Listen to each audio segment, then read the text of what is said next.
Salam to all of you. I'm very happy to meet you for this third video on the etiologies of AA amyloidosis, as well as the clinical features of certain AA amyloidosis of hereditary or autoinflammatory origin, including familial Mediterranean fever and TRAPS. I am Professor Alia Khalaf, nephrologist at the Mohamed Lamine Debarine University Hospital in Algiers. We will start by laying out our plan. We begin with etiologies of AA amyloidosis. Second, how can AA amyloidosis be diagnosed? How should AA amyloidosis be treated? The SAA discovered in the 70s normal constituents of blood serum. Serum amyloid A is in acute phase reagent whose hepatic synthesis is regulated by pro-inflammatory cytokine, interleukin 6, and tumor necrosis factor alpha, TNF alpha. However, smooth muscle cells, macrophages, adipocytes, and endothelial cells are also involved in the production of this family of polymorphic apolipoprotein whose weight is around 12 and 14 kilodalton. Multiple functions such as chemotaxis, immunomodulation, and tissue regeneration have been attributed to SA. A 1,000-fold increase in serum SAA concentration has been reported in sepsis. However, technical problems have hampered the use of SAA assays in clinical practice. After infection and surge event or inflammation, SAA induced cytokine and chemokine high levels of interleukin 6, 1 beta, and TNF alpha stimulate the liver to produce SAA, which in turn induces the production of different cytokine and chemokine from different cells such as monocyte, macrophages, lymphocyte T, neutrophil, and dendritic cells.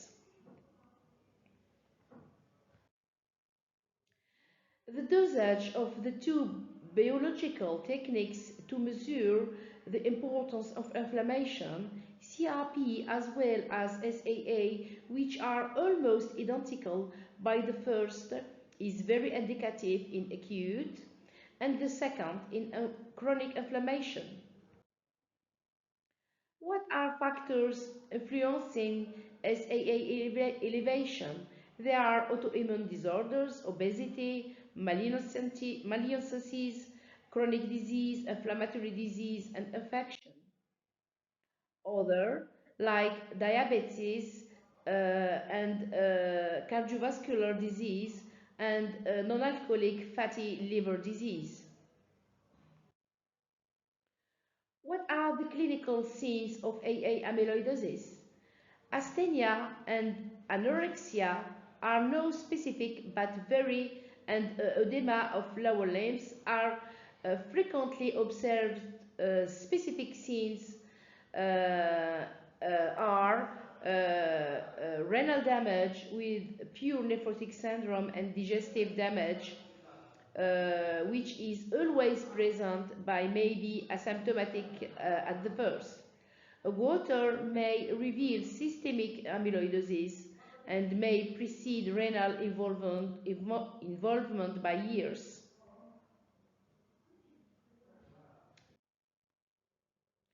Two forms of renal amyloidosis. The most common form is the progressive, and the second one is the acute form. The course of renal involvement is very slowly progressive and depends on the inflammatory involvement involved. The amyloid storm is acute in addition to chronic glomerulonephritis, which is rapidly progressive. Renal involvement of AA amyloidosis for a nephrologist. Pure nephrotic syndrome is present in 90% of cases. Proteinuria, but rare as a cold scene. High blood pressure and hematuria and glycosuria are not uncommon depending on nephrotic involvement. Rapidly progressive glomerulonephropathy syndrome may be present. We call it amyloid storm. Large kidney on ultrasound even if the patient is in end-stage renal disease. What can the doctor ask about this pathology to his patient? We can check about revealing factors for kidney damage may be preceded by a recent infectious episode. Etiological investigation questioning. Third, the search for an acquired chronic and or hereditary etiology. What are the frequent etiologies of AA amyloidosis in international studies? We note that in the 70s, infectious causes were the most frequent, but in the 2000 years, rather chronic autoinflammatory causes, except for the Turkish series, where the most frequent cause remains by far familiar Mediterranean fever. The different causes of AA amyloidosis. First, infections with conditions with persistent inflammation, such chronic infections and conditions predisposing to chronic infection. Second one, chronic non-infectious disease with persistent inflammation, such rheumatic disease and bowel disease with others, sarcoidosis. Third, neoplasia, such dysglobulinemia and solid tumors. And at the end, hereditary autoinflammatory syndrome with familiar Mediterranean fever, TRAPS, and we can talk about obesity and deficit of immunology like HIV and other low of immunity. And the frequent cause are in chronic infection are tuberculosis and bronchiectasis, and in chronic non-infectious disease with rheumatic arthritis and ankylosing spondylitis, and chronic disease with ulcerative colitis. And in hereditary autoinflammatory syndrome, we can speak about familial Mediterranean fever, TRAPS, Meckel-Wells syndrome, cryopyrinopathy with autoinflammatory syndrome, and hyper-IgD syndrome. What is the Algerian experience with AA amyloidosis? 378 patients in the 20 years, the most frequent cause being the tuberculosis and intercurrent infections such as asthma and DDB, inflammatory non-infectious rheumatic infections, then digestive hereditary autoinflammatory disease and neoplasia, but is striking is the decrease in the percent frequency of tuberculosis with the introduction by our pneumologist colleague of a plan to combat tuberculosis in the second decade, but it still remains the most frequent cause, less inflammatory bowel disease, rheumatoid arthritis, and ankylosing spondylolisthesis. With the advent of biotherapy in our country and very widespread in rheumatology and gastroenterology, internal medicine, and even in nephrology.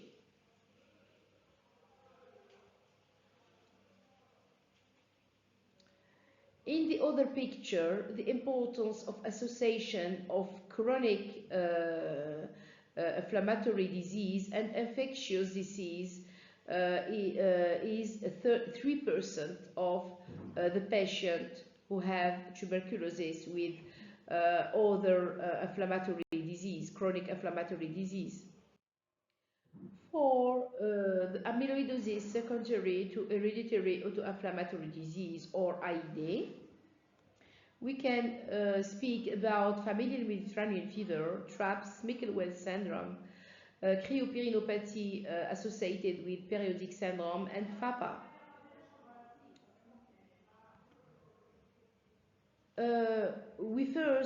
For familial Mediterranean fever, we first became aware of this disease, thought its complication, purely by chance, as many of our patients had AA amyloidosis, with no obvious etiology, after having ruled out infectious and inflammatory causes.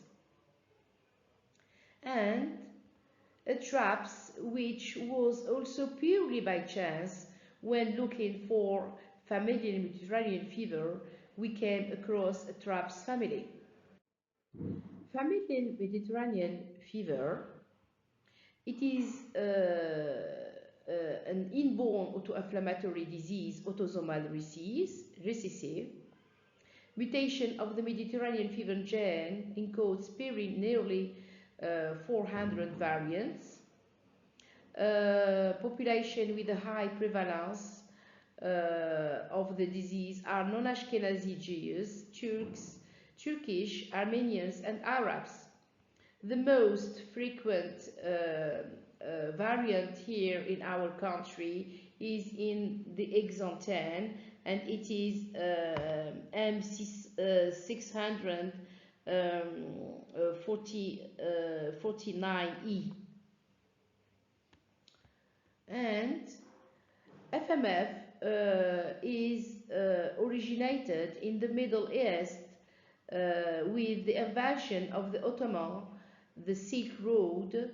This pathology focused on the countries of the Mediterranean countries, but later, according to the AID Global Association cartography, when you look at the geographic map, FMF has become cosmopolitan, and you can see the brown colored countries where this autoinflammatory disease, which is considered the most common and remains under diagnostic in our country to this day, is present.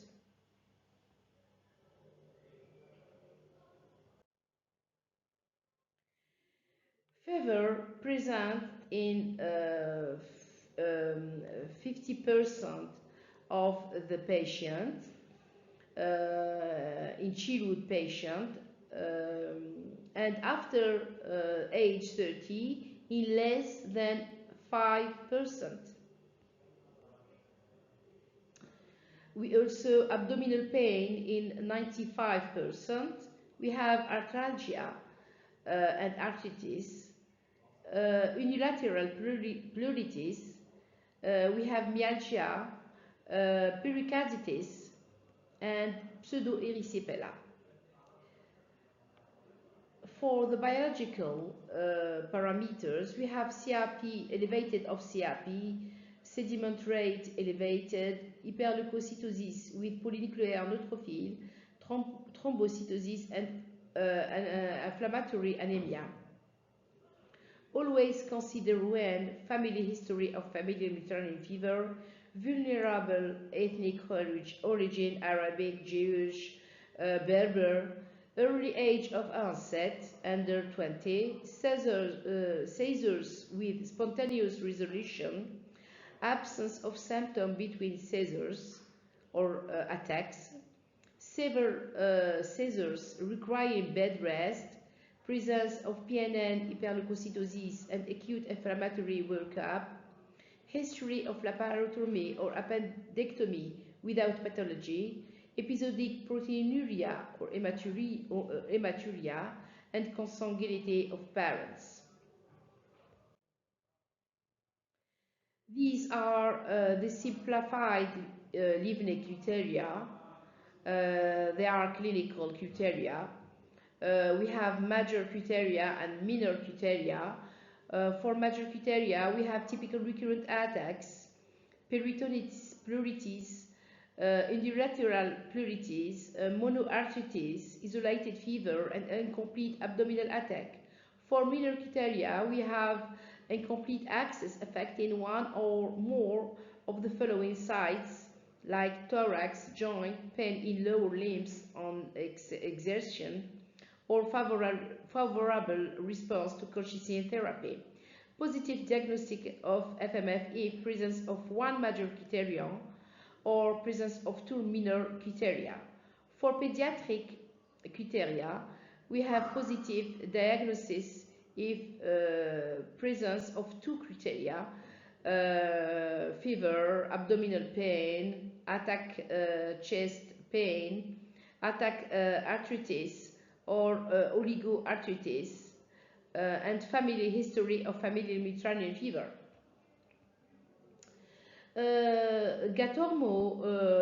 Marco Gatormo published in Annals of Rheumatic that are the presence of a genotype, pathogenic or probably pathogenic variant, and duration of episode from 1 to 3 days, arthritis, chest pain, or presence of unconfirmed MEFV genotype, and at least two of the following duration of episode from 1 to 3 days, arthritis, chest pain, and abdominal pain. Sensitivity is 0.94, specificity and accuracy.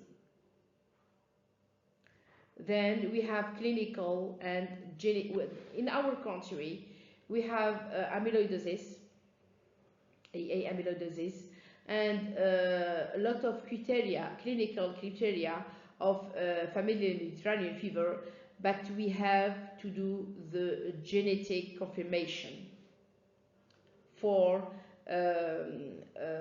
going to the treatment. What are the complications of familial Mediterranean fever? We have amyloidosis, AA amyloidosis, with kidney, heart, and gastrointestinal problems.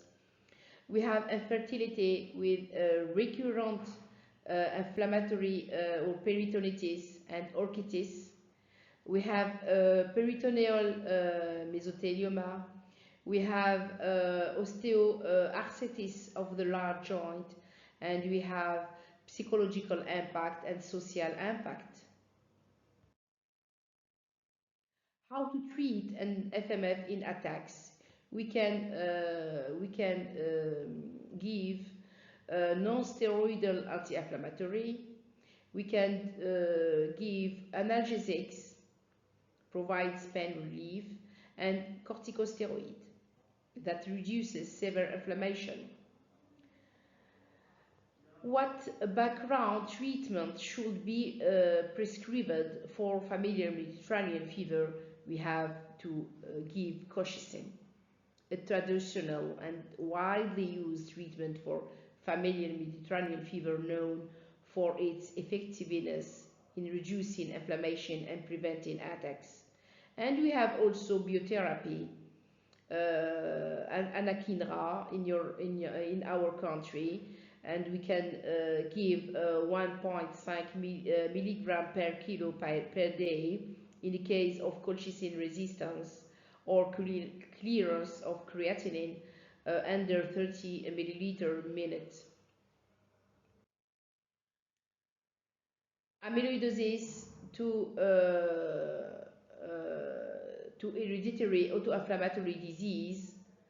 So we can speak about TRAPS here. The first publication, or the first family described and published in Algeria in 2018, was an Algerian family with a father and daughter with amyloidosis on dialysis, with 3 affected relatives with an Irish mutation, and the second family discovered in 1995, still in nephrology, but this time complicated by AA amyloidosis.